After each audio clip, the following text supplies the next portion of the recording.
Maintenant que nous savons que la courbe représentative d'une fonction trinôme du second degré est une parabole dont l'axe de symétrie est vertical, c'est-à-dire parallèle à l'axe des ordonnées, nous allons pouvoir aller un petit peu plus loin dans l'étude de ces fonctions.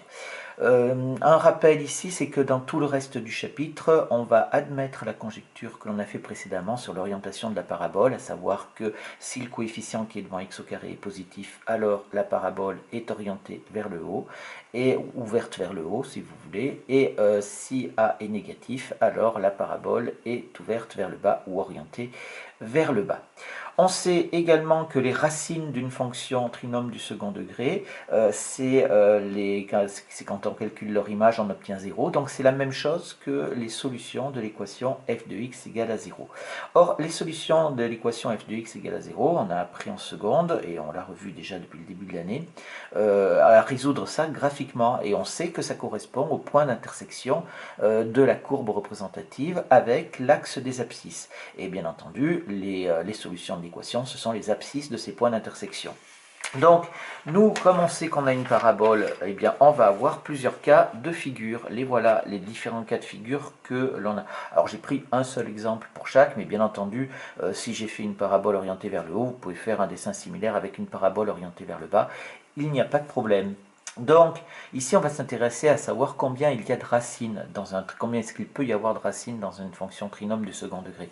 Donc, regardons graphiquement, puisqu'en fait, ça justifie bien. Ici, on est bien d'accord qu'il n'y a pas de point d'intersection. Il n'y a pas de point d'intersection avec l'axe des abscisses. Donc, s'il n'y a pas de point d'intersection, alors ça veut dire qu'il n'y a pas de racine.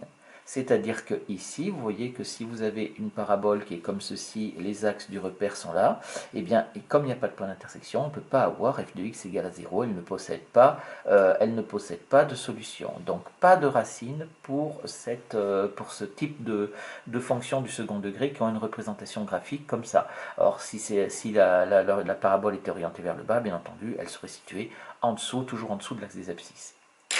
Pour ce deuxième type ici, là, on est bien d'accord qu'il y a un point d'intersection avec l'axe des abscisses, un point d'intersection, et donc ça veut dire qu'il y a ici une seule racine ou une seule solution à l'équation f de x est égale à 0.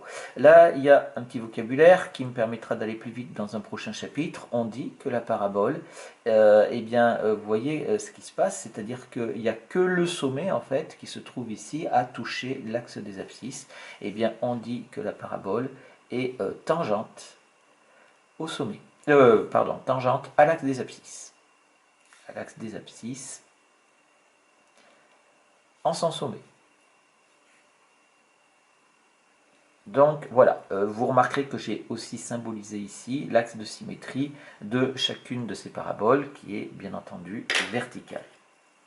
Et on en arrive au troisième exemple. Et bien ici, quand la parabole est comme ceci, qu'elle est comme la première, mais qu'elle est un petit peu plus basse, alors on va avoir deux points d'intersection. Je vais avoir un point ici et un autre point là. Alors je pourrais les appeler A et B ici pour mes points, mais là je vais surtout avoir x1 et x2 qui vont être donc les deux racines de ma parabole. Donc ici il y a deux points d'intersection. Et donc ça me fait ici deux racines. D'accord, donc deux racines ici très important, et on voit que ces deux racines ici, elles sont bien entendu de part et d'autre de la parabole, et par rapport à l'axe de symétrie de la parabole, elles sont symétriques, donc symétriques par rapport à l'axe. Ça c'est important, on l'utilisera dans le prochain paragraphe. On y reviendra, mais c'est important. Donc voilà, après, vous pouvez prendre n'importe quelle autre parabole, on n'aura jamais d'autre cas de figure. Soit on a zéro racine, soit on a une seule racine et la parabole est tangente, ou alors si elle coupe vraiment bien l'axe des abscisses, elle va le couper en 2 points. On ne pourra pas avoir d'autres points, on ne pourrait pas avoir 3 points avec les trinômes du second degré.